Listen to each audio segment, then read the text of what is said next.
Dr. Ken Ford, welcome to the program. Great to be here. Thank you. Yeah, my pleasure. So just by a short way of introduction from my perspective, I've been listening to the STEM Talk podcast for several years, and it's been one of my go-to podcasts for nutrition in particular. In fact, it was kind of maybe one of the main things that spurred my initial interest in fasting, and that was the interview with Dr. Mark Mattson. He's been on your show a couple of times, but the one from 2016. So way back then, that's kind of what got me started down learning more about that and potential health benefits and things.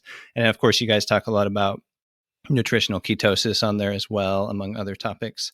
But it's really a kind of a, I don't know if I should call you a celebrity, but it's one of those celebrity encounters of like, wow, I've been listening to this guy for years and years, and here he is on my own podcast. But so I do appreciate you being here.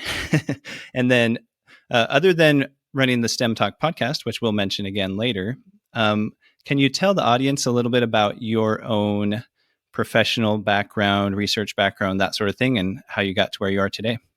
Sure.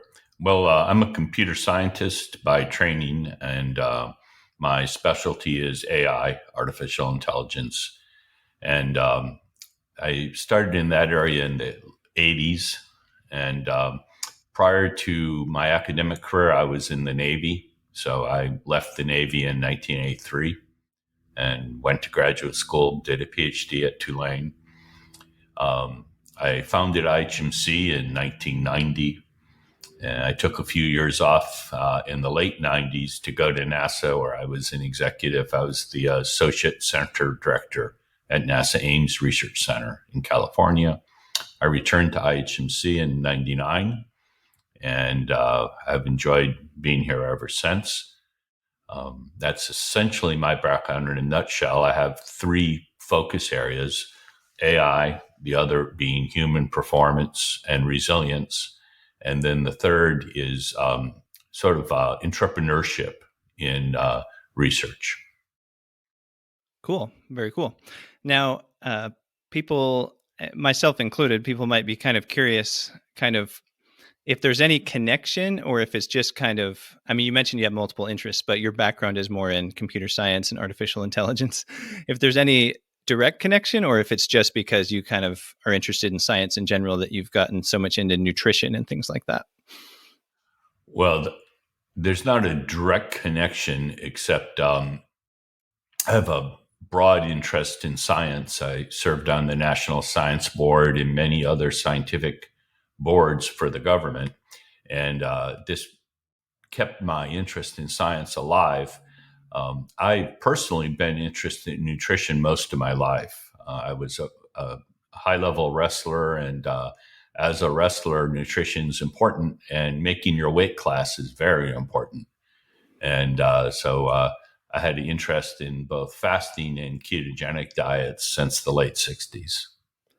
Yeah, well, that's going back a little bit, certainly before the current keto craze. You mentioned you did your PhD at Tulane. My brother-in-law went to Tulane for a couple of years before Hurricane Katrina, and I've been to New Orleans myself. What was it like spending time in New Orleans there for the PhD? Well, it's probably a easier place to do a PhD than an undergraduate, because undergraduates are more easily distracted with all of the amusements of New Orleans, which are many. Right. PhD students, not so much. You're pretty focused, or you won't survive. I found it lovely. New Orleans has continued to experience a lot of problems, crime and corruption among them, but I had a good time when I was there, and I still enjoyed it. New Orleans is close to Pensacola. Pensacola is in Florida, but it's so far west. It's in the central time zone. So it's actually much closer to New Orleans than any large city in Florida. Yeah, that kind of threw me off when I realized you were in the central time zone, even though you're in Florida, because I kind of just assume everything's in the Eastern time zone. But yeah, I looked at the map and it's like way over on, I guess you guys call it the Panhandle. There's also an Oklahoma Panhandle, but Right. whatever. Right. You can both be It's only panhandles, I guess. about 3 hours by car from New Orleans. And Wow. I didn't realize it was there's that really short. nothing within 3 hours in Florida that's anywhere near that size. Yeah. So you mentioned IHMC, and that's the organization that you run it, and you, I guess, maybe co-founded it. Can you just tell us a little bit more about what it is and what the purpose of it is? Well, IHMC is a research organization, and we're a not-for-profit laboratory. We work for the usual suspects, the usual research agencies, the National Science Foundation and the National Institute of Health. We do a lot of work for the Department of Defense, particularly for DARPA, the Defense Advanced Research Projects Agency, for the Special Operations Command, for Air Force Research Labs, the Office of Naval Research, and the Army Research Lab. And we have three primary focus areas. The original and first focus was AI, because that's what I was doing. So it's easier to recruit colleagues that you know. The second area was not unrelated, it was robotics and exoskeletons, robots that you wear, essentially. And the third most recent focus area has been health span, resilience, and performance. And so those are the three sort of cornerstones of IHMC. But the goal for each of those areas is the same. The goal is to extend human performance, both the scope of the performance and the health span of the human, through the application of technology. In the first group, the technology is largely computational. In the second group, the robotics folks, the technology is largely electromechanical. And in the third group, the technology is largely biological. Yeah. So I guess when you're talking about improving human performance, it could come from a variety of angles, as you just explained. And one of those would be nutrition and other health related things. And that's going to be what we're mostly talking about today. Not so much about artificial intelligence and things like that, but that'd be interesting for another occasion, perhaps. So the ketogenic diet, or nutritional ketosis, you mentioned you've been interested in it since the 1960s, which predates just about anyone else I know in terms of when they knew about the ketogenic diet. And we're going to have several kind of sub questions about the ketogenic diet. But first of all, how would you define a ketogenic diet? Yeah, and that's actually a great question. One of my frustrations is that I see it often discussed in the media or in podcasts as an eat this, don't eat that diet. In other words, it's the bacon diet, or it's the, whatever, it's the heavy cream diet. Well, and different people react to different food items differently. But the nice thing about the ketogenic diet is, among all diets, it's one that has a clear and unambiguous definition. It's a pattern of eating that induces a state of ketosis in the human, and that's measurable. So either you are following a ketogenic diet or not, but my diet and your diet might not be the same.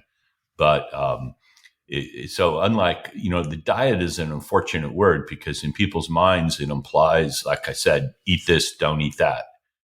And that's kind of uninteresting. And a ketogenic diet is one that induces a state of ketosis, period.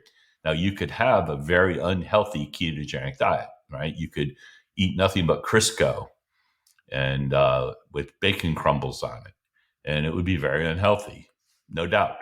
But you could also have a very healthy ketogenic diet. And this has evolved over time, of course. Yeah, good point. So, I mean, it's pretty simple in a way, which is if you're producing ketones, if you're in nutritional ketosis, like that's, I guess, a ketogenic diet. One thing I've observed personally is that many people say they're doing keto and they're not even measuring their ketones, and they're just kind of vaguely following some outline from a blog or whatever.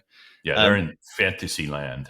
I have a friend who proclaims to everyone that the reason why his cancer hasn't taken him away yet is because he has a ketogenic diet, but not so much.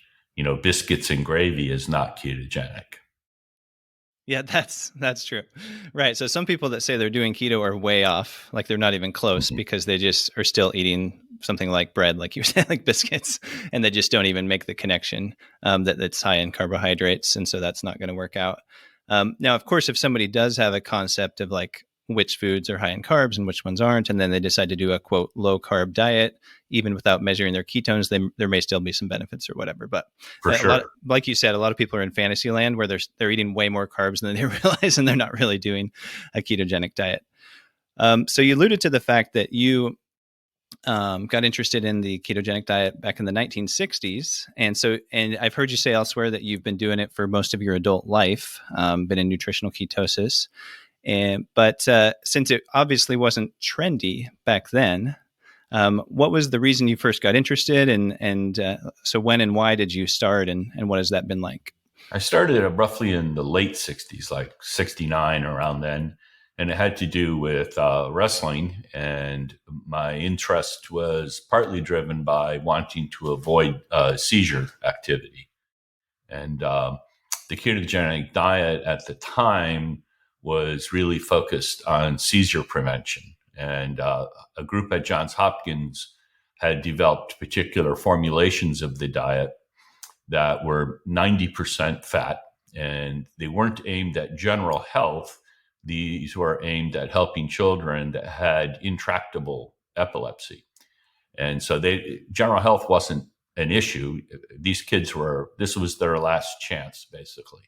I wasn't in that category, but I had a head injury that induced occasional seizures. And this is obviously not a good thing for an athlete. And then, wrestling involves making weight class. And I quickly found out the best way for me to make weight class and not lose as much muscle mass as some of my colleagues was to be in ketosis.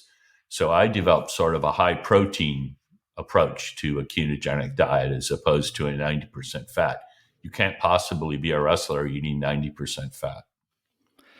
Yeah, well, that's quite an interesting coincidence that you had seizure activity as a result of a head injury, and then learned about, or tried out the ketogenic diet.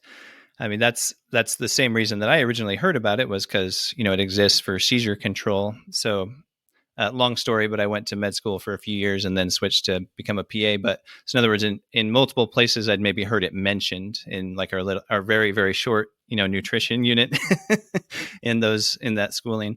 But it kind of as a footnote. The first time, I think it was literally a footnote of like, the ketogenic diet is also used for seizure control in kids or whatever. Um, so, and then years and years later, when I heard about it, I was like, oh, that's that thing that was that footnote in that one biochemistry lecture or something. But yeah, so you had the seizure activity, you tried it, you were a wrestler, and then you did, it sounds like kind of a modified ketogenic diet, as some people might call it nowadays, Yeah. with the higher protein level. Because of course, the original one, like you said, 90% fat, and it had a bunch of dairy, like mayonnaise and things like that, from what I recall. Like the early 1900s version Yeah, of it it. was horrible. They were like smoothie looking things, but mostly all fat. And, I don't like the term modified ketogenic diet because either Okay. it is one or it isn't one. Um, Mm-hmm. it's just a more sensible one. The other ketogenic, another point about this issue is if you don't eat anything, you're in a ketogenic diet. So that's why the eat this, don't eat that approach makes no sense. If you're fasting and you're fasting for 12 hours or 16 hours, you're in ketosis. And so by definition, you accomplished nutritional ketosis by the lack of nutrition. So it's a very different than all other diets.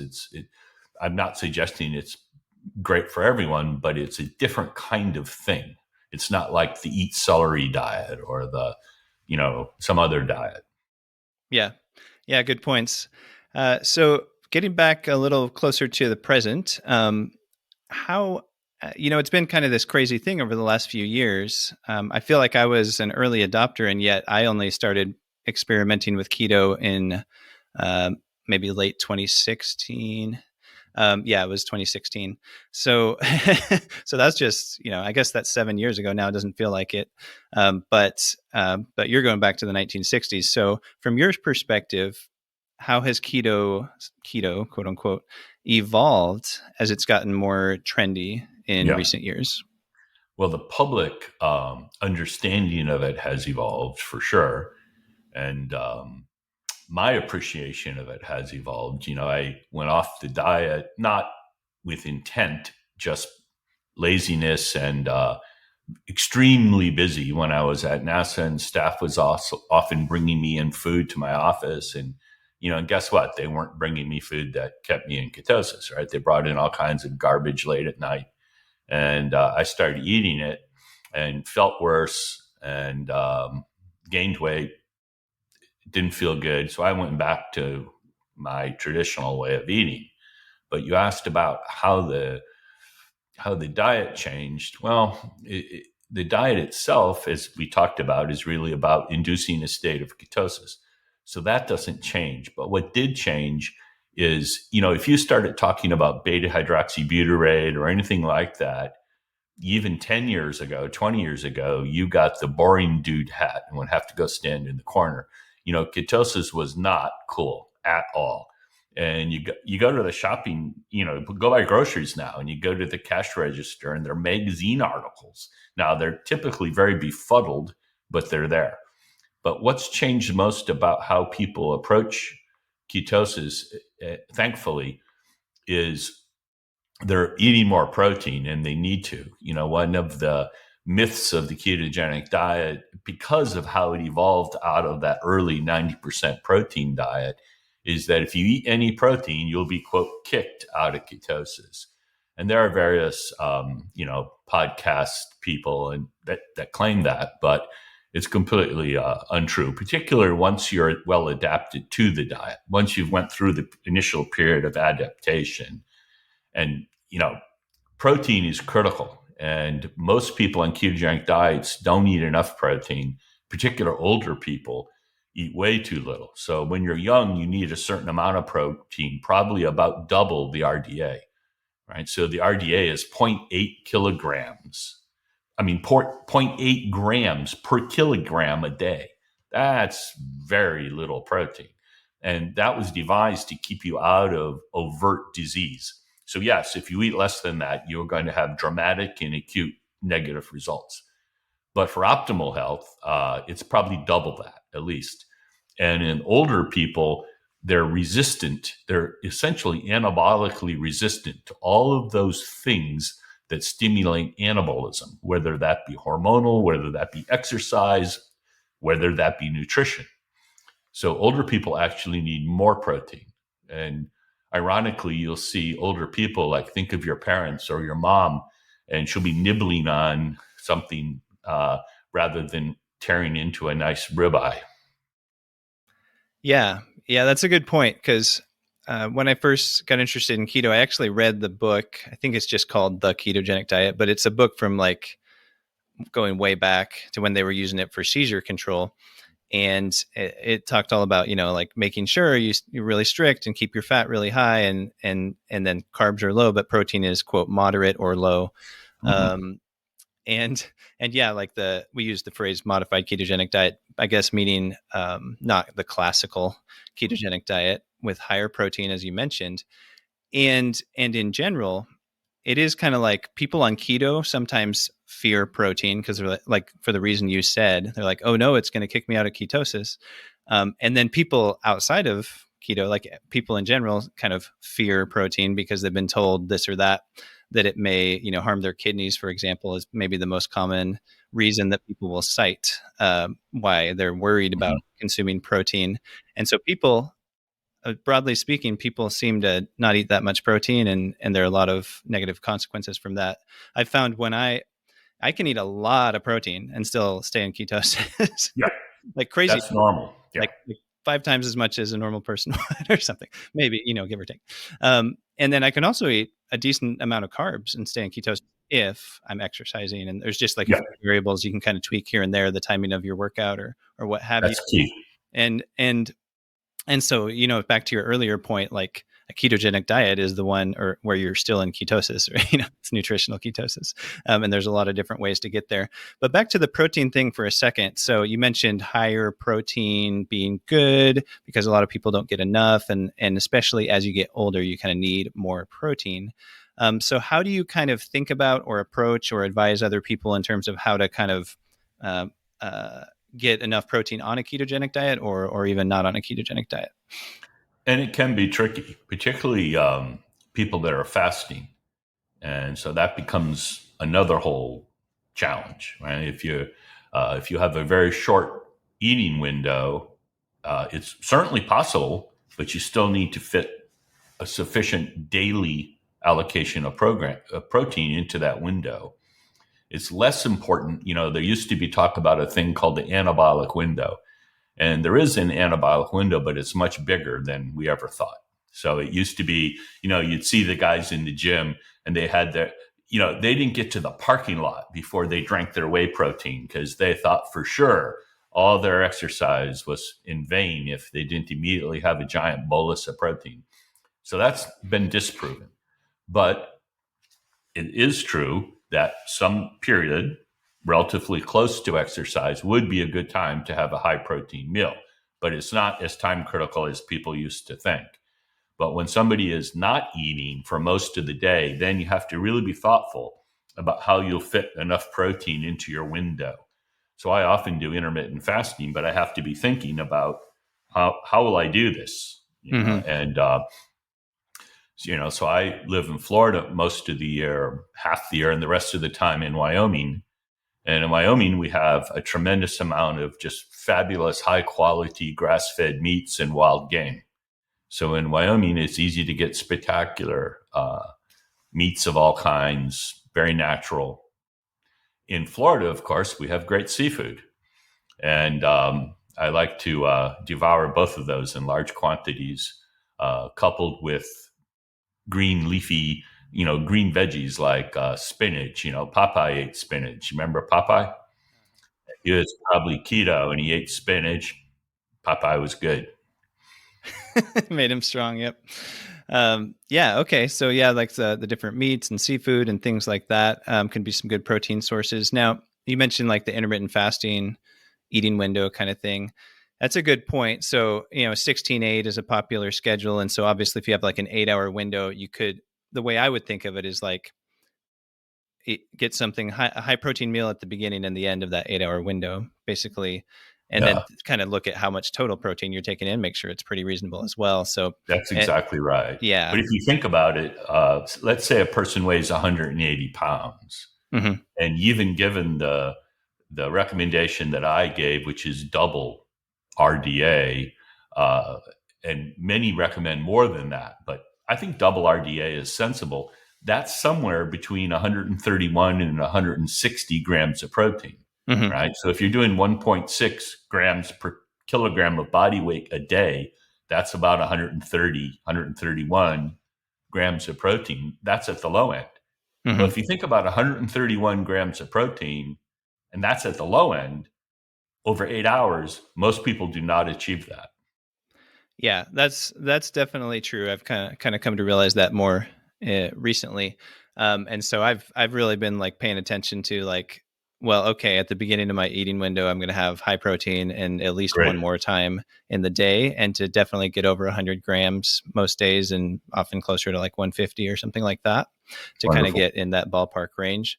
Now, speaking of protein, though, there's all the natural sources: meat, fish, poultry, eggs, dairy, eggs are great. Yeah. And then some, like vegetable sources and things that are not quite as complete or bioavailable, but you can still get some from there.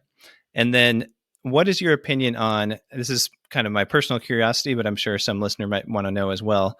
There's a lot of like protein shakes, protein powders, protein this and that. And one of the most common would be maybe the whey protein.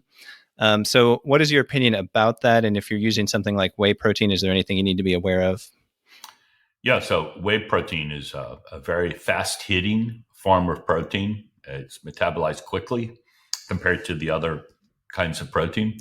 And it's particularly useful around exercise, around resistance training.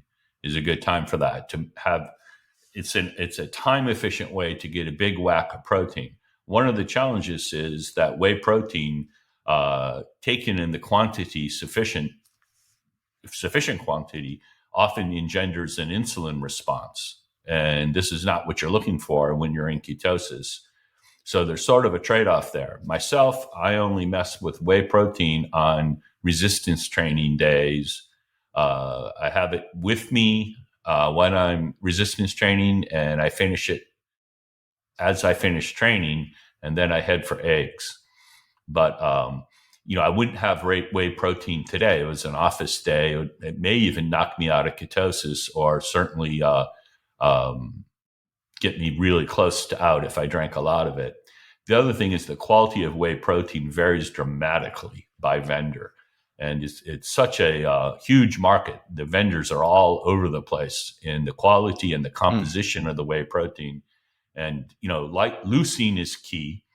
And so if you're not sure about how much leucine is in the whey protein, you can supplement with leucine and the other essential amino acids. Okay. Yeah, good to know. So I guess kind of looking for a reputable product and all that, possibly bringing in like the branch chain amino acids or things that will kind of stimulate even more protein synthesis. Yeah. And then being aware of the potential insulin rise. Now, I've heard that actually it was in Dr. Ben Bookman's book. He kind of explained that if you're on a low carb diet or if you're on a ketogenic diet, then protein is not as insulinogenic as it would be otherwise. True. But do you still find that at least for you personally, that it causes issues? Not all protein, whey protein in particular, whey protein, okay. Hits me differently than say, eating eggs. So I get almost no insulinogenic response to things like eggs, whereas whey protein, I see a response, and so I couple it on a training day. Where I'm giving myself a little more leeway. Your body will handle carbohydrates better on that day. And with branch chain amino acids, those are good. You want all of the essential amino acids, not just the subset that are the branch chain. So it used to be thought that the branch chain amino acids, the BCAAs, were the way to go, but now it's the EAAs. So it turned out there's benefit to all of the essential amino acids. Okay, great. Thanks for those insights. So kind of moving ahead now from the kind of protein topic and some of the other topics we've mentioned, let's get back to the ketogenic diet itself, or, we could call it nutritional ketosis, or I guess there's various definitions depending on what we say. But in general, when we look at the ketogenic diet, what, in your opinion, are the top benefits, the most important benefits, or the most impactful, significant benefits of that nutritional approach? Go ahead. Clearly depend on the person, on the individual. So as we discussed earlier, for some people, it's critical. For some people, it has to do with seizure control. For other people, it has to do with cognitive performance. A lot of people see a tremendous dip in cognitive performance around 2:00 in the afternoon. Mm-hmm. And this goes away once you're well adapted to a ketogenic diet. For some people, it's weight loss. I think for most people that go into it, it's for weight loss. And there is benefit to losing weight through the ketogenic diet as opposed to strictly calorie restriction. You tend to lose muscle either way when you lose weight. If you lose significant weight, you will lose some muscle, but you lose less while doing a ketogenic diet than you would if you were losing weight otherwise. I think there are numerous benefits, but insulin is a big boogeyman that doesn't get talked about enough. You mentioned Ben Bickman; he does talk about it, but most people really insulin. Most docs don't even check you for insulin. If you not known to have disease and you go to your doc and he gives you the blood test or she gives you the blood test, insulin won't be on it. They'll check glucose. Insulin is way more telling. If your glucose level is 80, you don't know if it's 80 because you're producing insulin like crazy because you're insulin resistant, or if it's 80 because you're healthy. So Bickman is, in my view, entirely right about that, as are others.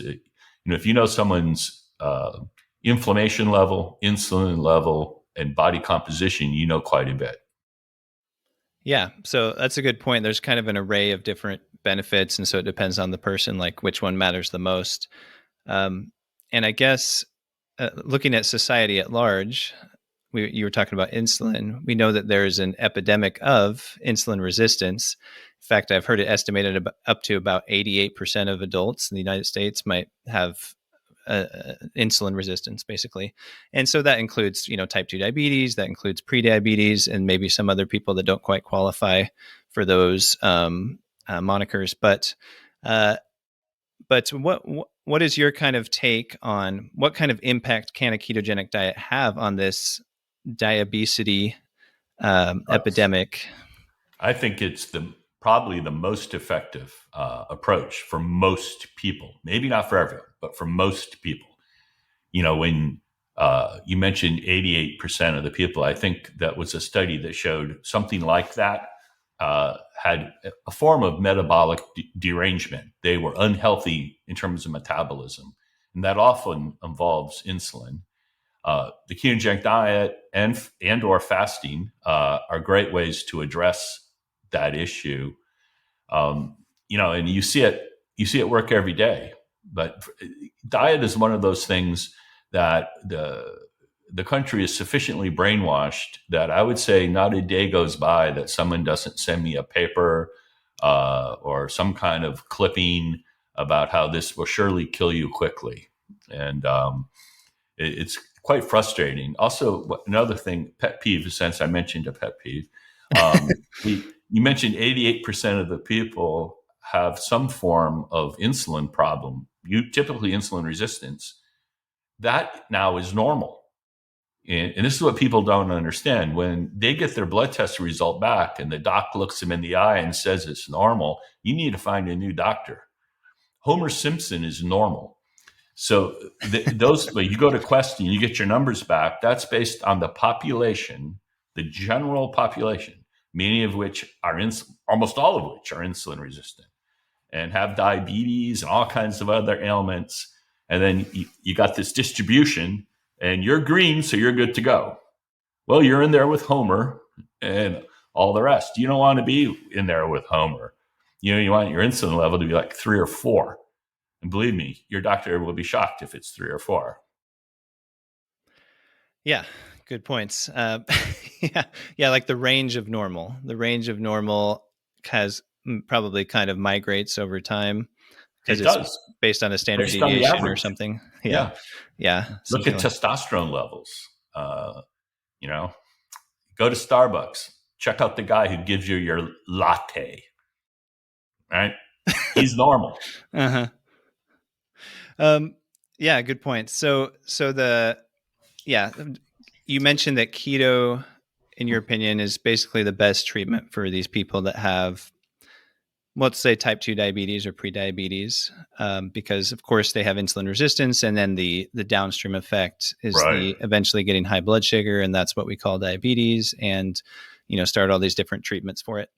And yeah, I'd say you're right. It's probably the most obvious treatment in a sense, is like you're not tolerant to carbs. You have carb intolerance. So let's take away the carbs, at least temporarily, so you can kind of get that under control, get your body working better.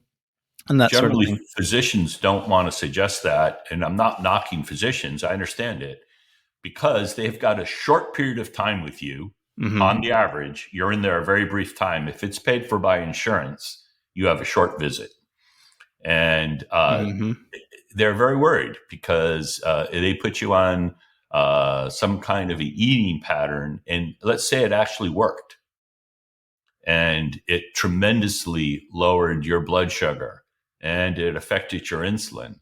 This will mess up the dosing, the insulin dosing. So they're quite worried about that. I have a lot of new physician friends that prefer prescribing insulin and just tell them to eat whatever they want, because they don't want to have to deal with what the effect on the dosing is. And the effect is dramatic. If you look at the success Virta's had, a company that Jeff Volek and others started. Virta's had incredible success taking real diabetics all the way down to where they don't need insulin. And unless you have coaching, of course, Virta provides really good coaching. But unless you have somebody looking at you and looking at your numbers and coaching you, it makes dosing the insulin very, very hard. Yeah, good point. So, yeah, the thing about doctors and other medical providers is, first of all, we don't really learn that stuff in school of like real nutritional interventions. I mean, maybe now they're talking about a ketogenic diet a little bit more than they used to. I don't know. But yeah. And then when you have a patient visit, you have 10 or 15 minutes, basically, including the time that you're going to spend like documenting on the computer, things like that. If you're talking about, primary care, family practice, that sort of thing. And so, some of the doctors end up learning about keto enough that they realize how powerful it can be for, their diabetic patients. And often that's through personal experience where they like lost a bunch of weight and now they're converted, quote unquote. But yeah, like most of them, you're right. Like anytime you change the way you're eating, you're going to have to change insulin in particular, the doses, and kind of taper off of it. And so that requires some care and some frequent consultations and things to kind of make sure that it works out right. And I listened to your recent interview with Dr. Volek, and it's pretty amazing, actually, that like is pretty accessible and talked about a whole bunch of different benefits of keto. So for any listeners that want to dive into some of the ones that we're not going to talk about today, that would be a good thing to check out as well. So one thing I wonder about sometimes is it maybe not for someone who has type 2 diabetes, because in their case, I think just like getting on the low carb and staying on it for quite an extended period of time is probably best. But maybe for someone who doesn't have full-blown diabetes, or maybe doesn't even have pre-diabetes yet, but wants to kind of get some of the benefits of ketosis, what's your thoughts about kind of something like a cyclic ketogenic diet? Like, let's say you did it for a month every few months, or a few months every year, or just for a week or it's just kind of random. Maybe it's not like really, planned out that carefully. What do you think about the potential benefits of that versus like doing it 100% of the time? I don't know. I'm not a fan of cyclic ketogenic dieting because there's an intake phase. There's an adjustment where, particularly if you're interested in performance, where you actually have typically, not always, but typically a dip in performance for a while. And there's all kinds of unfortunate language people use, like keto flu. It's nothing like flu. Anybody who thinks it's like flu has never had flu. I hate flu, but Sure. But there are other things you could do. In fact, a lot of people that are in the situation you described, just a good, solid, low carb diet would be a big help for a lot of people. Vivian Lowe, she's a superb physician up in the Boston area. She was also on STEM Talk. Vivian is a big fan of the ketogenic diet, but she has a hard time, even though her patients are quite dedicated. She coaches them. They have sessions on Zoom at night with the patients. It's easier to have her patients comply with a general low carb diet than get so far down the rabbit hole of the ketogenic diet. And I can see that would be the case for some people. For me, the ketogenic diet's actually easier because I have an objective measure of whether I'm doing it or not. But for a different personality type, it would be off-putting. Yeah, I see what you're saying. I guess that's a really good point about when I talk about like the cyclic ketogenic diet. If somebody's like trying it for the first time, like they need enough time to really adapt to it. Yeah. So maybe there's a place for it if you're already pretty well adapted, kind of going in and out. Yeah. But if you're just kind of dipping your foot in the water, like you don't want to just like try it for 2 days and then stop and then try it for 3 days and stuff. Yeah. Like, you're never going to get adapted. You're always going to feel crappy. Wouldn't be fun. Yeah, exactly. And then this is kind of a random question, but it's like related to that a little bit. For somebody that's on a ketogenic diet, is there any benefit or any place for, I think I've heard it called carb cycling, that people do where they like have a higher amount of carbs on a day every so often to kind of maybe to get the glycogen build up in the muscles and things like that? That's nonsense. There's a bodybuilder that was pushing that. I can't remember his name, but there's no scientific basis for that. And glycogen stores actually are repleted very quickly, whether you're in ketosis or not. It takes a lot to knock that down and keep it down. You can deplete it through exercise, but it restores pretty quickly. And it goes under different names like refeed, and names like this. For the vast majority of people, this would be a bad idea. Okay, fair enough. Enough said. So what, in your opinion, constitutes a well-formulated ketogenic diet? And of course, you've alluded to this a little bit earlier. It's not the Crisco. Pure Crisco is not a well-formulated ketogenic diet. But what, and maybe at the same time, you can you've told us a little bit about what you eat, but if there's anything else you want to add about that as well. Well, sure. To me, a well-formulated ketogenic diet, and I love that phrase. That's due to Jeff Volek, by the way. Okay. It consists of adequate to substantial protein, consists of fats, and we don't have to demonize saturated fat. You don't want some kinds of fat like trans fats and things like that. But those are real outliers and generally aren't as widely available as they used to be. You want to make sure, though, a lot of ketogenic dieters have turned it into a carnivore diet. And for some people, that's really good. And they're benefiting because they're finally getting enough protein. But if you're getting enough protein in your ketogenic diet, you should not be frightened of having things like, spinach, broccoli, asparagus, arugula. These things are all good. And sulfurfuran is good.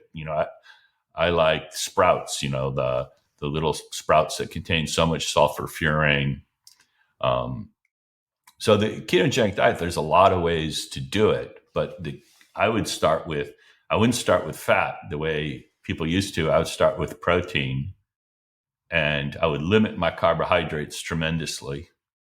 And the carbohydrates they do want are carbohydrates that come from dark green veggies and things like that. Arugula, spinach, kale, that kind of thing. Yeah, good point. That kind of goes along with Dr. Bickman. Like, he was on my podcast once, and I've heard him talk elsewhere. So he has a little 4 pillars of nutrition thing that he describes. And one of them, the first one, well, maybe it's not the first one. It's like the second one, is prioritize protein. And so, basically, if you have that mindset with the ketogenic diet and get your protein in place, like the foundation, the cornerstone, if you will, and then, add in some different healthy fat sources. And obviously the protein and fat come together in many cases. So you don't always have to be adding a bunch of extra fat, right, depending on if you're eating like fatty meat, for example. Olive oil is great, really high quality olive oil. I'm an olive oil Nazi. And so at all times I have about 8 different ones, and I have a little jar with a little funnel. And so if I know I'm going to go to a restaurant, maybe I'm planning to have steak, I bring my little olive oil, and I bring my Chianti salt, salt from Chianti, which is ground so fine. I once got stopped coming into the United States. The guy inspecting my bag thought it was something else. Until I pointed out the little flakes in it were rosemary and fennel pollen, the little pollen from a fennel plant. And the guy was sort of dubious, so I let him have a taste. It is salt. But this Chianti salt is grind very, very fine. And so it's less harsh. Right? So I like that, and olive oil to supplement my meats. But as you say, most protein sources come along with a good bit of fat anyway. Yeah, good point. So part of your previous answer made me think about how you talked about the arugula and broccoli and other things. Mm-hmm. In the keto, and by the way, there's a little background noise because my neighbors are doing some remodeling, so hopefully that's not coming through on the microphone too much. But in the keto and low carb communities, I've seen it and heard it quite a few times. And of course, carnivore. Part of the reason behind carnivore, the things that people will say about it is that they either have certain like side effects and problems when they eat vegetables, or there's these whole theories and books written about how vegetables are basically bad for you, and that's why you should only eat meat. Which, I mean, there may be some people who have individual, Yeah, sensitivity or some, gut problem or whatever with a specific vegetable. In fact, there's some vegetables where that's not uncommon, right? sure. But in Nightshades. general, like the demonization of vegetables and the idea of like, and that being like a reason to eat carnivore. What are your thoughts on that? Unless the person has, now some vegetables are somewhat problematic, right? Lots of the Mm-hmm. nightshade family. A lot of people have a negative response to those. They have gut problems, Mm-hmm. relating to that. So, these folks that say this have a point, and everyone's different. But for many people, certain kinds of vegetables are not a problem, and they're not a problem for ketosis, particularly once you're well adapted. Once you're well adapted, you've been doing it a long time. You, vegetables have carbohydrates, but you could eat quite a lot of spinach and still be in ketosis. Yeah. Yep. Good point. So I want to go back to something you said earlier, real quick. I don't remember the name of the guest, but the guest that was talking about how a lot of her patients have trouble sticking with a ketogenic diet, and so she has them just do like a low carb diet instead, sort of. Yeah, Um, Vivian Low, Vi- Loh. okay, Vivian Lowe. So speaking of which, there's a lot of discussion, a lot of hand wringing about, is a ketogenic diet sustainable and will people be able to stick to it? So kind of what are your top few kind of thoughts and maybe tips, if you have any, Yeah. in terms of like compliance and feasibility and kind of being able to actually stick with the diet? Yeah, I think that's mostly all nonsense, but that's spoken as somebody who did it most of their life. So I'm a wrong person to ask, right? Oh, okay. But I travel a lot. I have to eat out with groups, and Hmm. it's perfectly doable in a restaurant or anywhere. I don't make a big scene about it. I don't give the keto speech. Uh, it's pretty easy to do these days. In fact, sometimes waitresses will go, "Oh, low carb" or something, but Uh-huh. I don't Uh-huh. say anything about it. I just order what I like to eat. it, I don't see a problem sustaining it. I think that's another just sort of malarkey piece. Yeah.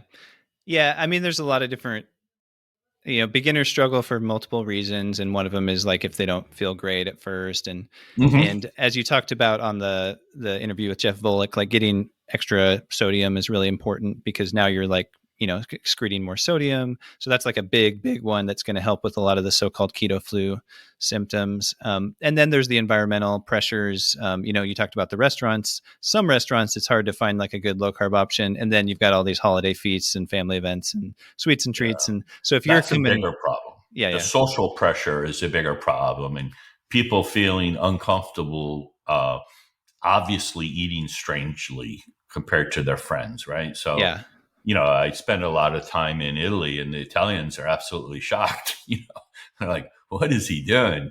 He didn't eat his pasta," or tonight I'm going to an Italian restaurant, and everyone in the group will order these pizzas, and they'll give me pieces. But guess what? You scrape them. I won't eat the crust. I'll eat all the goodies that are on it. oh, okay, just taking everything off except the Just bread. scrape it off. Scrape it But off. it's not a big deal, and I don't care. Somebody will say, "Oh, look, he eats funny." I say, "Yeah, but I can see my shoes." Yeah. So as a just a really brief tangent, the whole compliance thing, as Vivian Lowe was talking about, I think I heard Dr. Jason Fung actually explain one time years ago. I don't know if he would remember this, but it was on some podcast or something. But that maybe one of the reasons he started using fasting so much with his patients was because he had kind of tried to have them do low carb, and that sometimes they struggled with adopting it for all the Yeah, usual reasons. That was kind of before it became as trendy as it is nowadays. It's been more normalized. It's a little bit, it's not as weird to say, oh, I'm doing keto or I'm doing low carb as maybe it was 5 or 10 years ago. But yeah. um, And fasting is the easiest.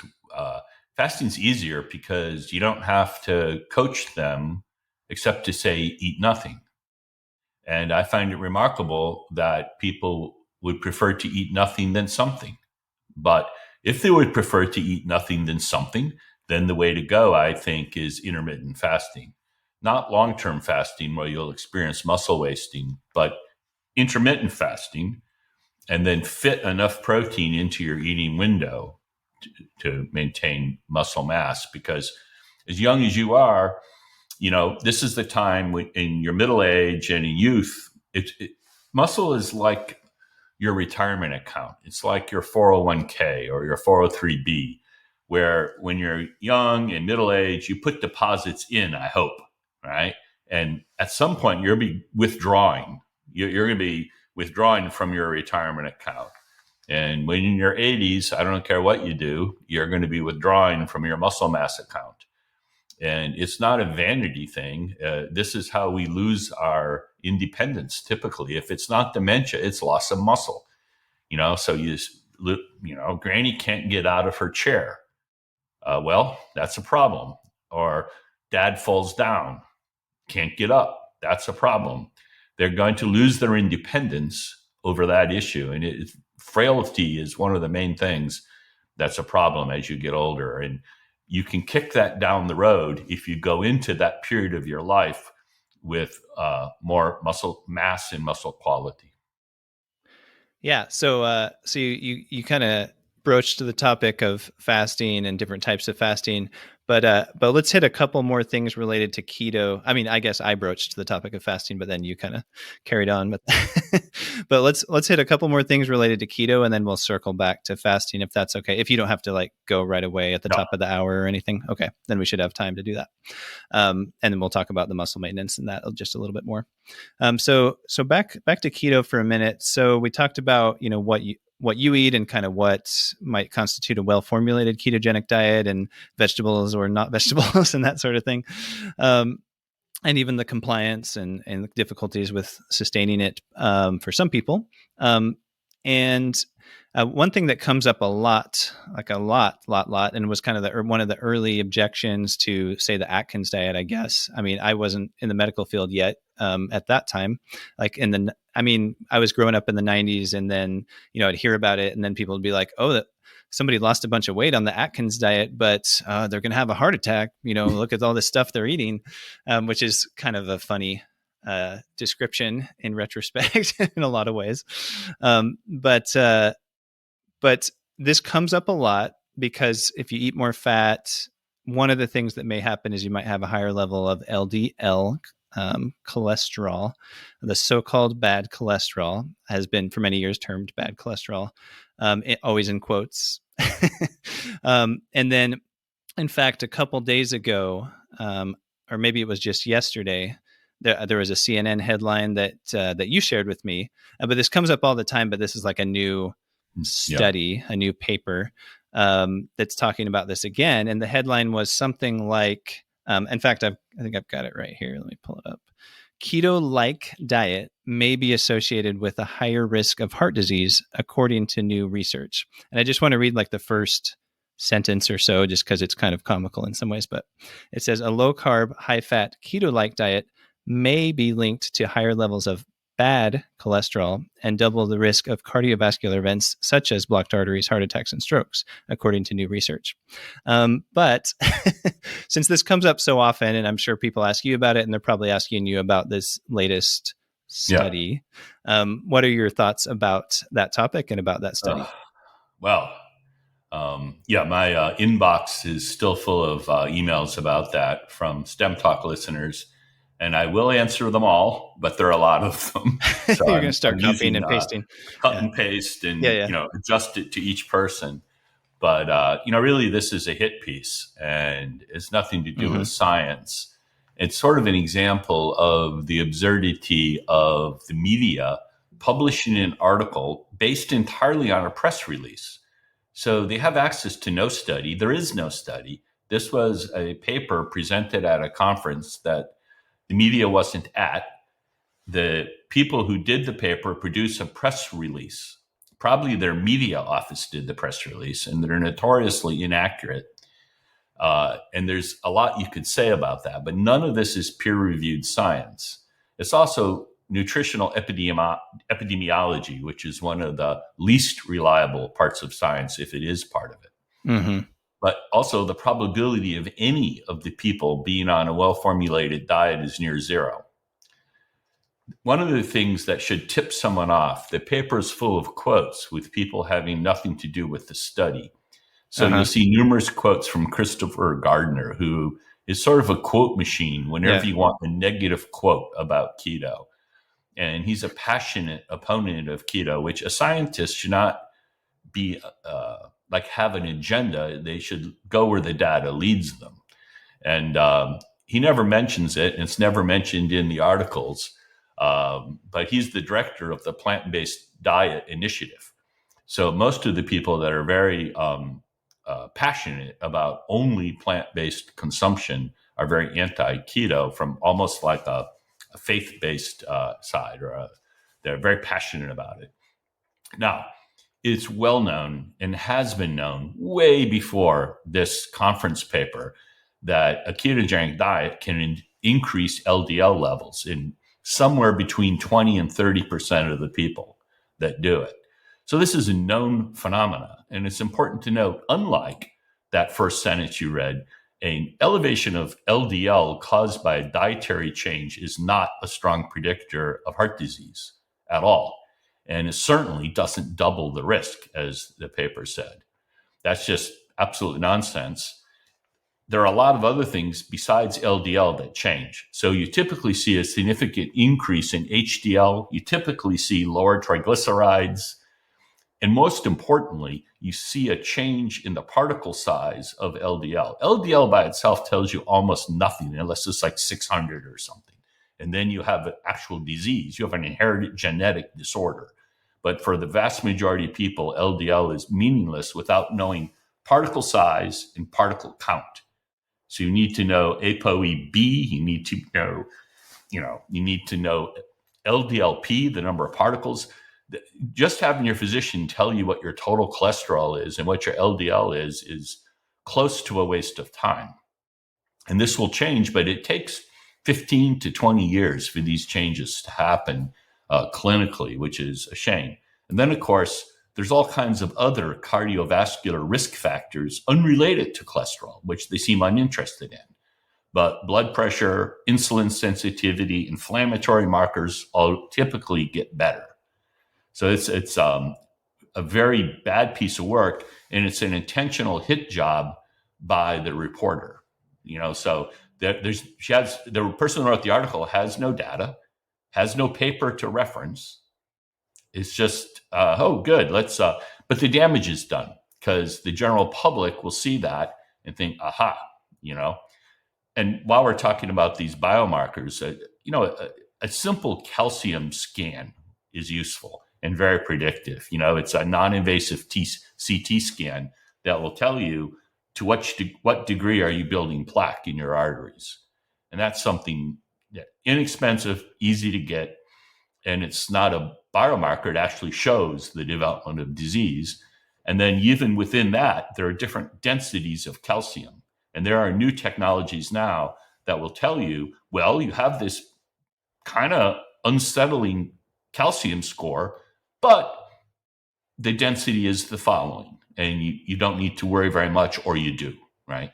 So things are more complicated than good cholesterol and bad cholesterol. Yeah. So like you said, there's quite a few issues with that so-called study. I say so-called study because, as you mentioned, it's observational research. And actually I don't know if you've heard of it, but there's this Substack called Sensible Medicine. They also have a podcast. And one of the things they hit last year that I thought was interesting is there's 7 deadly sins of churnalism, what they call churnalism, which is like churning out headlines based on different, often observational research and things like that. And this article committed a few of those deadly sins. And one of them is mistaking correlation for causation, which is like the most kind of fundamental thing. And then anything that has like dietary questionnaires as kind of their source of their data, it's going to be ridiculously inaccurate. And then furthermore, in that article, they did the thing where about halfway through, they put a bunch of disclaimers.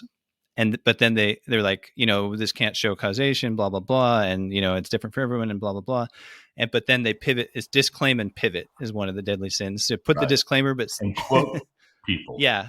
Right. And then they have a giant photograph in the article of a young man clutching his chest. Yeah, that's like the featured image at the top. If that's not a clue, it's a hatchet job, Yeah, the quote that you mentioned from Dr. Gardner, I guess. Gardner. Yeah, I noticed that, and I read that, and I was like, wow, that's really weird. It says, this study provides an important contribution to the scientific literature, which, first of all, sounds a little crazy because it's just like observational research, and it's not, very reliable, of course. And it's not a paper or anything. There's no paper. There's no peer-reviewed journal article. Yeah, it's like there's nothing. Yeah, it hasn't been peer-reviewed or anything. Yeah.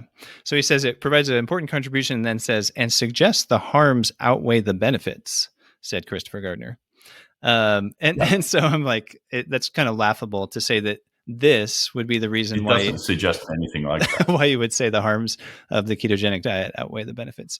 So, I mean, that's there's a bigger topic, which is there's going to be tons of headlines, anti-keto or anti-this or pro that.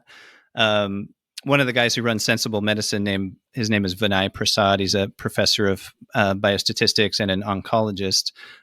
He wrote a book called Ending Medical Reversal, and he's written a bunch of scientific papers, including one that showed that,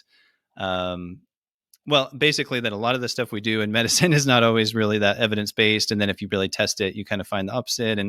But then he's also talked a lot about how with like nutrients, if you look at like coffee or blueberries or whatever, there's plenty of like data out there where you can make any kind of headline you want. Absolutely. In terms of coffee will save you, or coffee will kill you, and blueberries will save you, and blueberries will kill you, and like all these different things. And so there's always going to be these headlines that because they're just trying to get the clicks there's two separate things. There's sort of the ignorance and dishonesty of the media, and that's one thing, right?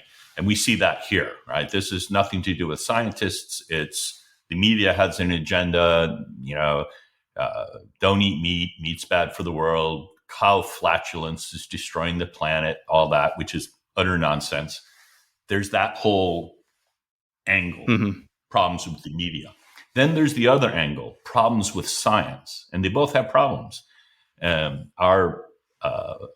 We just interviewed on STEM Talk John Ioannidis for the second time. Oh, wow. The first time we interviewed him, I suggest you look it up. It was a great interview. And, he wrote maybe the most cited paper in science history. And the paper had something, I'll get the title wrong, but it was an incredibly audacious title. It was something like on why most scientific findings are false. Most are false. And in particularly, the false finding rate is super high in medical papers. Super high, like 90% or something. So there you go. And the statistics are tortured to get the result that the author knows the funding agency wants or that the author wants. You see this in a lot of, we had a few cases of that on STEM Talk where you have to start politely asking questions about the statistics and why the groups were put together they were. And sometimes that's the end of the interview. The guy hangs up and that's it. It's a problem. And the problem is twofold. Problem with journalists, absolutely. There are almost no journalists left. And the science itself has problems. And they're different in their nature. Yeah, great points. Really good point. John Ioannidis, he's actually kind of worked with Dr. Vinay Prasad that I mentioned. I think they've done some papers together. That's what made me think of him. When you mentioned Prasad, I thought of Ioannidis. Yeah, they have some connections.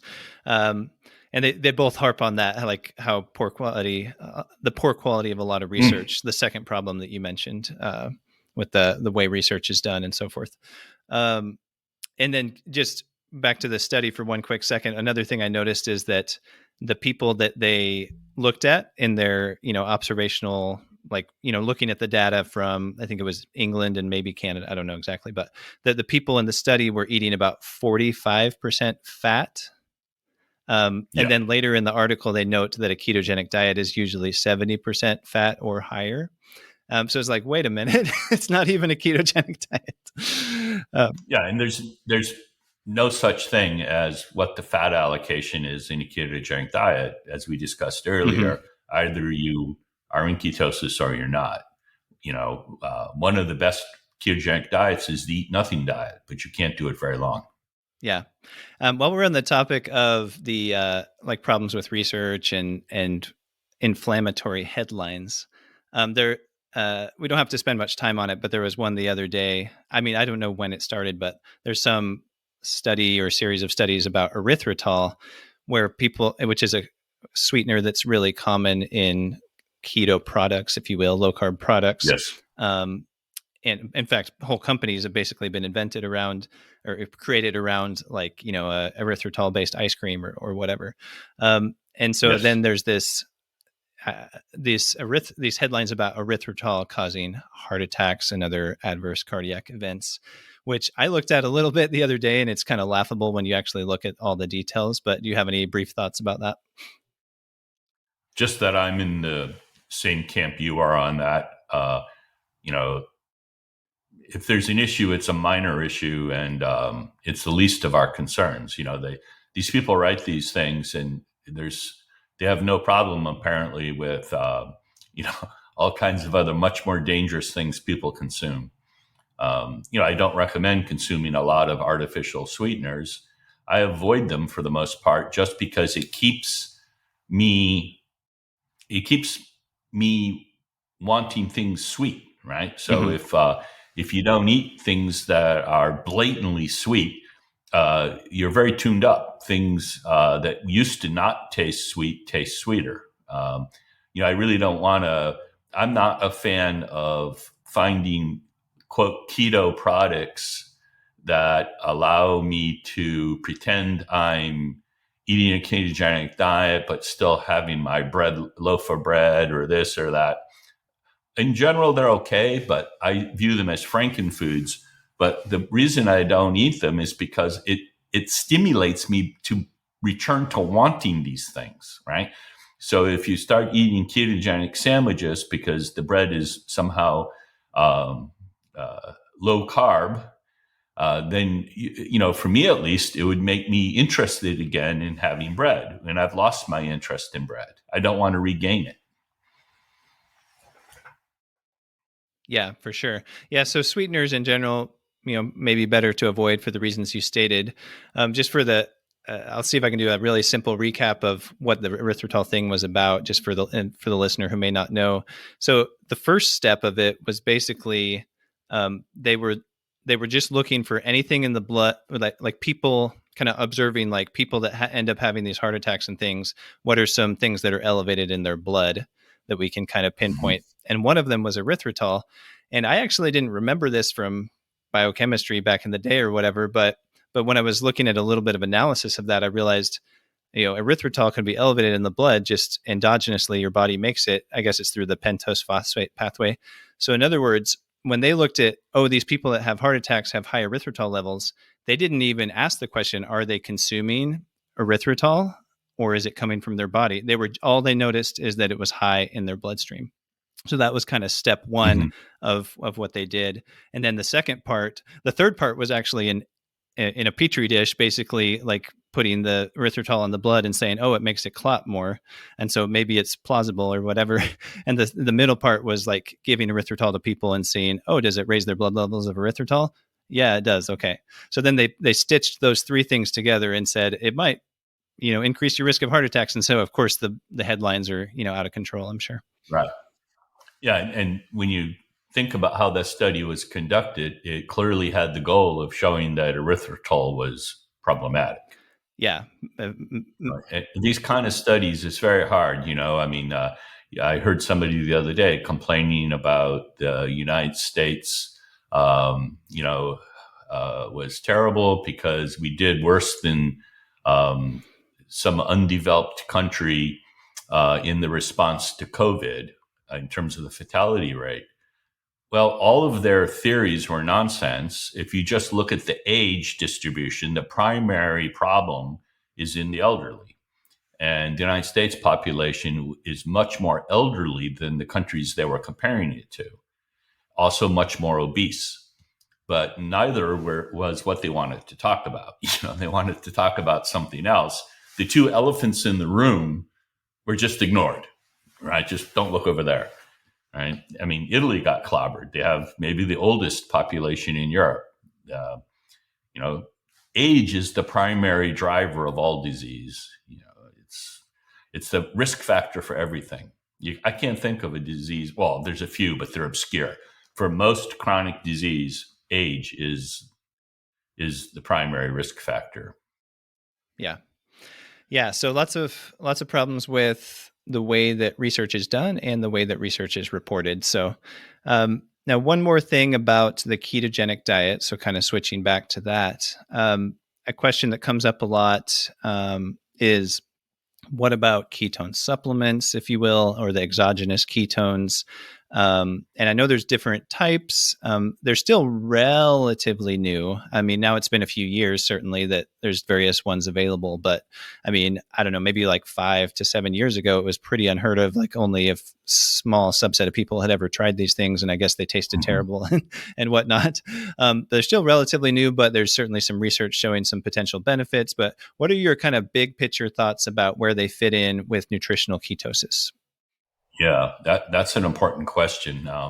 We do a lot of research here on exogenous ketones. So both for health issues but mostly for the military, for both performance and resilience, like to head injury, things like that.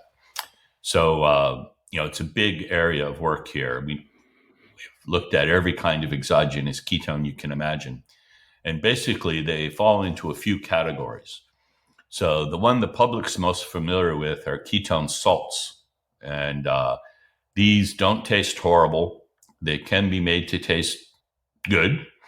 And they slightly elevate the ketone level. If a person is, doing some form of low carb and they drink a ketone salt from a reputable maker, it'll bump them up into ketosis, low ketosis, like 0.6, 0.7, maybe even 0.8 millimolars. That's kind of high, but in that range. The ketone monoester that was developed at NIH, and also Oxford was involved, but Richard Veitch was the primary developer. That's very potent, the monoester. That'll put you around 5 millimolars very quickly, and you'll stay high, 5 or 6 millimolars for hours, and then there'll be a slow tapering off. That one is expensive, very potent. That's the one that's typically used like in the Tour de France and races like that. Tastes dreadful and cannot be made to taste anything better than dreadful. The early versions of it were worse than dreadful. Then there's other kinds of exogenous ketones that are not technically esters, but that are still blends of 1,3-butanediol and beta-hydroxybutyrate. One or two of those are quite palatable. But you asked also about how it relates to the diet. The truth of the matter is scientific community is still trying to understand to what extent does the ingestion of an exogenous ketone replicate the diet. And so far, in about 15 things that have been looked at, it does tend to replicate the diet, except one thing. So for sure, you drink your exogenous ketone. If it is at all effective, it ought to shut off lipolysis. And lipolysis is the reason that some people are drinking these. So if you see people wearing their shirt in the airport and it said the brand name, it had their brand on it, and then it said fat burning machine. No. As soon as you drink that stops. So why are they losing weight? Are they losing weight drinking it? Yes, because it strongly depresses appetite. So are they losing weight? Sure, I absolutely believe that they lost weight, but it's not because of elevated lipolysis. There's a feedback system, and when you drink that, lipolysis in most cases goes to zero or near zero.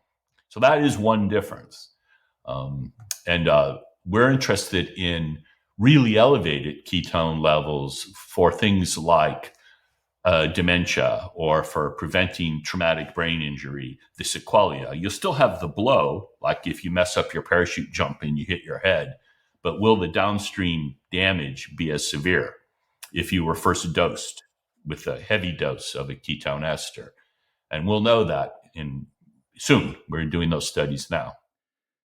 We've also looked at ketones at altitude, and there's a benefit to the warfighter that's operating, say, on a mountain in terms of cognitive performance and reaction time.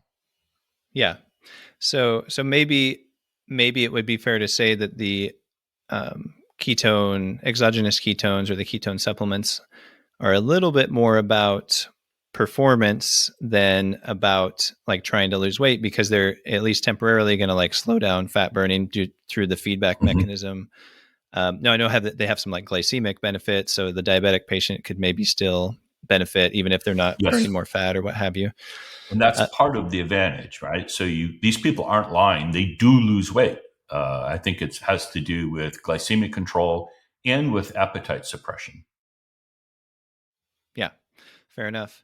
Yeah, it is interesting, all the different potential benefits. And of course, not too long ago, it was like this totally uncharted water of like what happens when you put this into your body from the outside, because normally it was always coming only from the inside.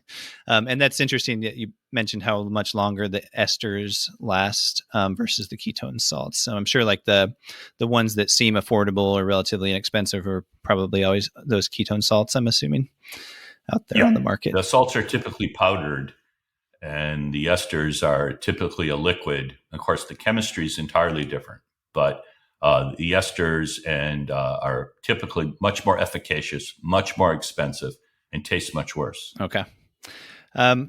So why don't we move on to the topic of intermittent fasting, and a few things to hit here. And eventually I want to ask a couple follow-up questions about what you said about it earlier, about the difference between intermittent fasting and kind of prolonged fasting, especially as people age.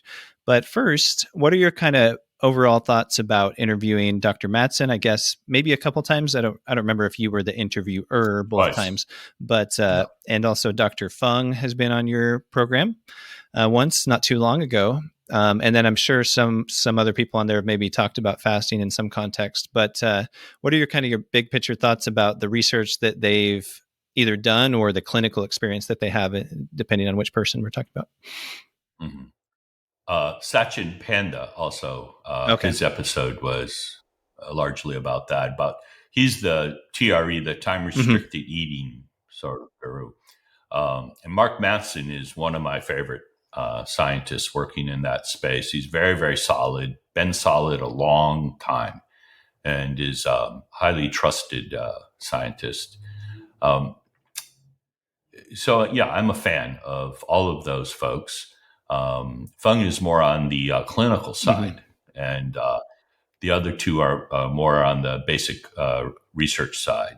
All three, I think, are excellent. And intermittent fasting, I believe, can be helpful for a lot of people. Partly is, even when people are trying to get into the ketogenic diet, I often suggest that they intermittently fast to get going, because after 12 hours, you're probably in very mild ketosis. After 16 hours, you might actually be in full-blown ketosis. And that's everyone, including Mark Mattson, thinks that that's where some of the benefit to intermittent fasting derives from. It's a safe way of doing intermittent ketogenic dieting, like you were talking about. What I don't think is a great idea is trying to do it intermittently by what you eat. If you want to do it intermittently, intermittent fasting does that. And the problem I have with fasting is that you probably have friends like this. I have friends like this. If they think that 16-8 is good, then they think, well, what about 24-0? Or why don't I go 3 days and have a lot of autophagy? And that I don't think is good, particularly, as I said, if you're not a spring chicken anymore. I don't think that's a great idea. Yeah. So it sounds like, well, I mean, first of all, you noted that there were a lot of interesting, potential benefits that they had cited on those interviews and so forth, and that some of them have done a lot of research. I am familiar with Dr. Sachin Panda. I just kind of forgot temporarily that he'd been on your podcast because I've heard him elsewhere, and I read his book called The Circadian Code. But Yeah, he's good. Yeah. And that some of the benefits may come from the ketones. Obviously, there are other mechanisms, like with a diabetic patient, of just letting that sugar come down, letting that insulin come down, and the ketones may play a role in that, of course, in some ways. And then it sounds like your main concern, if you will, is basically the idea of, like, if people get into these prolonged fasts, especially if they're up in age where the cards are kind of stacked against them, in terms of maintaining lean mass, maintaining strength and muscle mass, and that sort of thing. I guess a couple little subtopics I'd want to throw at you and just kind of see what you think, because I've kind of written about this elsewhere. Is there are a few things that kind of mitigate the potential muscle loss from a prolonged fast. One of those is ketones, because I guess ketones have an anti-catabolic effect, so kind of help. They're not so anabolic; they're anti-catabolic. Mm-hmm. Yeah, so the elevated ketones kind of helps you preserve muscle mass. Another thing would be, there's the growth hormone thing. I know sometimes that's kind of exaggerated because it depends on, like, what population you're talking about. And that's kind of a very difficult subject, as you know, because growth hormone is incredibly pulsatile and very fleeting. The pulses are usually at night.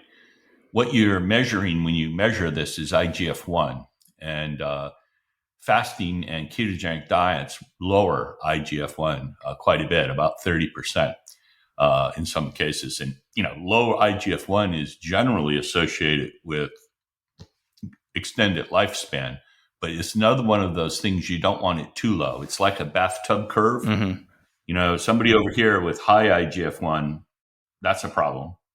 And somebody over here with super low IGF-1, I believe it's a problem, both for, your sort of muscle mass issue, but everything else too. When it's really low, that's a problem. Now, not everyone agrees with that. There are people who want to drive their IGF-1 to zero if they could, but I think that's a mistake. There's no single thing, right? We're a super complicated organism with tons of trade-offs, so you can optimize one thing and make a huge mess over here. You could say, all I care about is autophagy, or all I care about is, one thing. And that usually leads to a bad outcome. Yeah, that's a good point. Like, if you were doing prolonged fast just because you want autophagy, then you might be having some trade-offs that are not necessarily ideal. Now, like in the case of Dr. Fung, as an example, like, he has a ton of clinical research using fasting to help people put diabetes and type 2 diabetes in remission. And one of the things I've heard, not from him necessarily, but from I think it was actually Dr. Bickman, but maybe there's some other people that have talked about this, which is when you do a prolonged fast, if you have, like, depending on the percentage of body fat that you have when you start, basically the more fat that you have, like, the more percentage of your energy demands are going to come from the fat during the prolonged fast. And so that kind of speaks to the fact that maybe a certain population of people kind of get that greater benefit than harm, if they have enough body fat to kind of make it worthwhile to do this prolonged fast.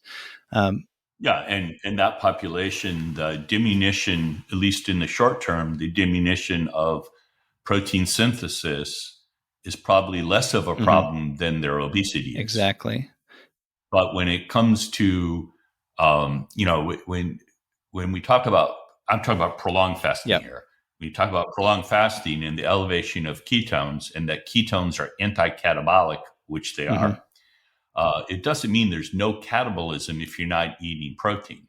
That's the rub there. So the reason why when on a ketogenic diet, for example, you see wrestlers maintaining a lot of muscle mass, they're eating a lot of protein and they're in ketosis, and you're not eating any bread or potatoes if you plan to make weight, unless you're a heavyweight, right? If you're like a middleweight or a lightweight, you don't touch that stuff. You won't make weight. So the anti-catabolic aspect of ketones is fascinating, and that's really work. One of the authors of that paper was here, in fact, at IHMC, and I think it's really interesting work. Yeah, good point. So I think kind of zooming out for a second from some of the stuff we've been talking about, I think we could probably say that intermittent fasting, also known as time-restricted eating, if a modest amount of that is probably beneficial for most people. It can certainly kind of be one tool in the toolbox for reducing body fat, among other benefits. And when we get into the prolonged fast, where it's like multiple days, there's going to be a risk-benefit analysis. And so it's certain populations that would maybe get a bigger benefit than any downside from that. Whereas other people, it would flip. And it's especially someone who's thin or lean, who it doesn't make sense to do very much of it, because you're probably going to be losing too much of your lean body mass.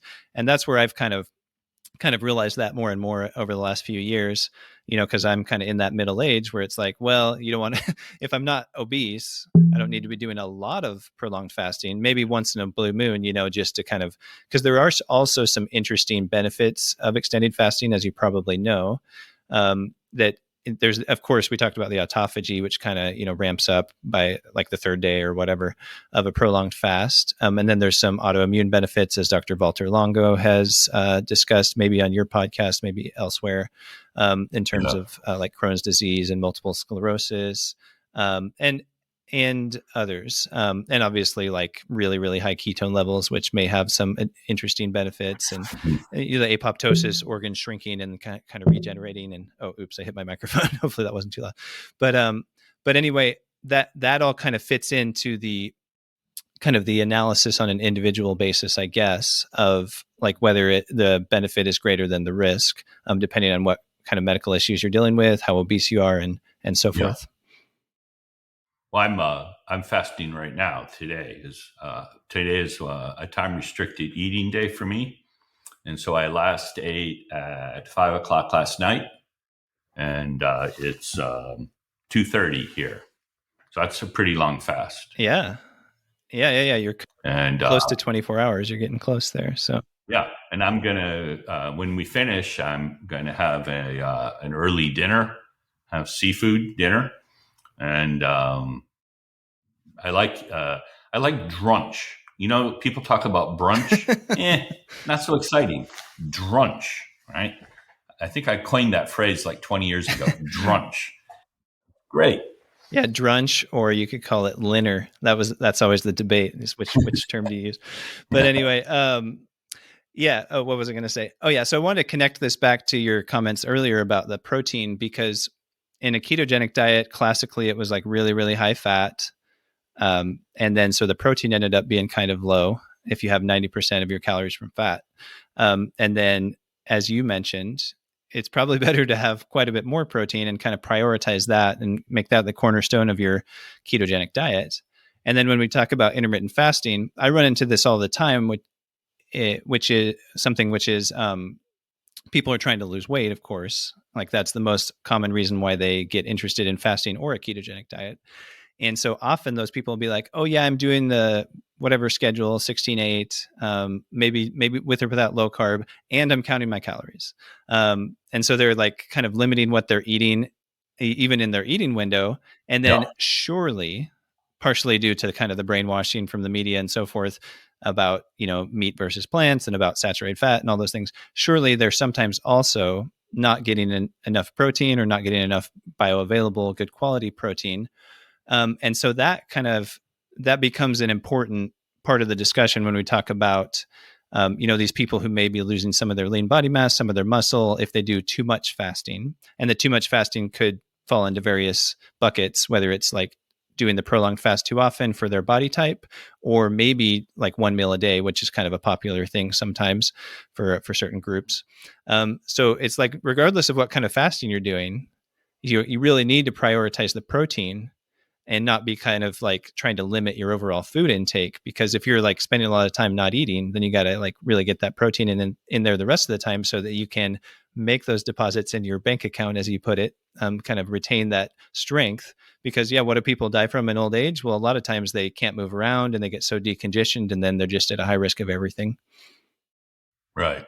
Yeah, I fear death much less than I fear loss of freedom. So when I visit my friends, I'll have a friend that just passed on, in fact, with dementia. And this week, when I would visit him, he had no freedom. And he lost his freedom. He lost his freedom due to dementia. A lot of the people that are in there with him lost their freedom due to frailty and the inability to take care of themselves. And it's because they can't get up. If they get in the chair, they're stuck in the chair. If God forbid they fall, they're going to lay there until somebody rescues them. And I like to kick that can down the road as far as I can. Yeah. The statistics are pretty staggering. Like if you fall down, if an elderly person falls down and breaks their hip, then bad news. Usually they're dead before too long. I don't know. I don't remember the exact statistics, and these are frail people with very little muscle, very poor bone density, and very poor muscle structure around the bones. Muscle helps you a lot when you fall. Yeah. And it helps you not fall. So one of the big differences between a younger person and an older person with respect to muscle is most of the muscle you lose as you age, at least initially, is fast twitch fiber. And that's the fiber you need to recover your balance. When a young person awkwardly steps off a curb, they so quickly recover their balance. They have a lot of fast twitch muscle. They can activate it very effectively. And you hardly notice that they almost fell. When an older person does that, they do fall, or they sort of stagger. You've seen like run forward to get their balance because their fast twitch muscle is largely dissipated in your older years. And it starts dissipating around 30 years old. In high school, if you could jump up and touch the rim, by the time you're 30, you can't. But your squat might be the same or more. All right. So it's not strength. You lose power at about twice the rate you lose strength. And you lose strength much faster than you lose mass. Mass is the end. So it's power, then strength, then mass. Very interesting. In terms of the rate. Yeah. And that kind of fits the idea of like why you're more likely to fall down, as you explained. If you can't like adjust kick your foot forward to kind of catch yourself because you can't. You just twitch can't fast enough. So you were talking a little bit about, we're going to wrap this up very soon, but just kind of a few final points to hit. So you were kind of alluding to some things about healthy aging. And one of those is maintaining your strength, your muscle mass.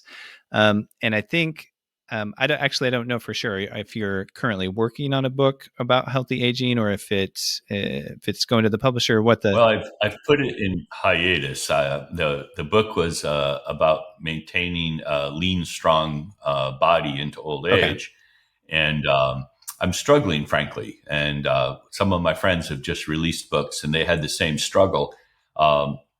I don't want to do one of these fluffy books full of BS and no references and, not very solid science, maybe full of recipes, pictures of people lifting weights or something. That's not me. And so, I've been sort of struggling with how to make the book accessible and pleasurable to read. Otherwise, there's no point in doing it. And yet having it be as best we can do now, we'll know more later, but as scientifically accurate and credible, and not having it be, deathly dense and unpleasant to read. And this isn't just something I have to sort out. It's something that I have to then come to an agreement with the publisher on. Right. Mm-hmm. So the publishers typically push you to make a very fluffy book with a cutesy pootsy title. And if I go to an academic publisher, they want the opposite, right? They want a very, very rigorous book that only 12 people will read. And I'm trying to find sort of, I'm not doing the book for financial reasons, right? So I'm trying to find a path. And when I started on the project, the ketogenic diet and intermittent fasting were much less in the public eye. So I'm rethinking what to focus on in the book, and I've taken sort of a hiatus. And but it'll be along those lines. It's important when people hear someone talk about the importance of muscle mass with aging. They think just about what we've talked about so far, right? They think about mobility and independence and not falling. But one of the other big drivers is as a glycogen store. So you see very lean, very athletic people who win age group races in cross-country skiing or running, endurance running, and they have diabetes or the pre-diabetic because they have almost no muscle. So muscle and liver is one of your primary stores. And this is another issue with respect to glycogen levels that I think doesn't get enough attention. Yeah, good points. So I want to be respectful of your time. I know we've gone quite a while here. So are there any kind of final points you wanted to make about either the healthy aging you were talking about or intermittent fasting or even the ketogenic diet, anything that we haven't already addressed? I think we addressed most of it. This is the way I want to go. Happy, happy, happy, happy, dead. You want to avoid this curve. Mm-hmm. Yeah. Where they put you in a wheelchair and push you in front of daytime TV. Yeah, for sure. So we've you don't want to do that. Definitely not the way we want to go. So we mentioned earlier, I mentioned your podcast is called STEM Talk. And you've been doing that in conjunction with IHMC. You and Don Carnegas are the typical hosts on there, interviewing a bunch of people about many science-related things, including nutrition, ketogenic diets, fasting, but also interesting things like space travel and other physics topics, perhaps. And I've learned a lot from that. There's a lot of great episodes. Some of them are pretty reasonably accessible even to the layperson, probably, in terms of kind of understanding the main topics. I think that's one of the purposes that you had, is to kind of get the scientific information out there to the public. But so it's a great podcast, but is there anything you want to kind of mention about it to the listeners? Well, I appreciate you mentioning it. Our goal is to communicate the science accurately without having it mediated by a journalist. Mm-hmm. So the idea is that we try to pick the guest.